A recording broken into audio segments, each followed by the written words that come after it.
Pour moi, Solar Impulse, c'était une manière de crédibiliser les technologies propres. Donc maintenant que j'ai atterri, c'est le moment presque de démarrer le projet. J'ai un projet qui a permis d'avoir une démonstration magnifique de ce qu'on pouvait accomplir avec ce type de technologie, presque jusqu'à l'impossible. Donc maintenant, j'ai créé l'Alliance mondiale des technologies propres, qui est une manière de mettre en réseau tous les acteurs des technologies propres. Il y en a beaucoup qui ne se connaissent pas du tout, qui ont de la peine à trouver des investissements. Parfois c'est des startups, parfois c'est des grandes compagnies, parfois c'est des institutions, des fondations.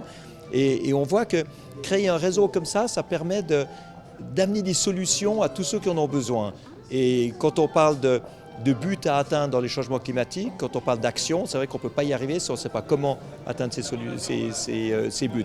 D'où cette alliance qui doit amener des solutions. C'est l'âme même de Solar Impulse, que de montrer ce qu'on peut faire avec ces technologies propres, avec les énergies renouvelables, mettre les gens ensemble, les promouvoir et en parler au maximum.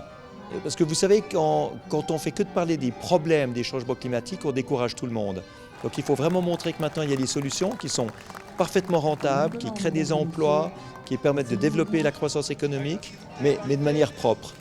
Alors bon, c'est pas un mystère que le prince est le premier parrain de l'Alliance, que la fondation du prince Albert II est membre de cette alliance. Donc on continue la longue histoire d'amitié avec Monaco.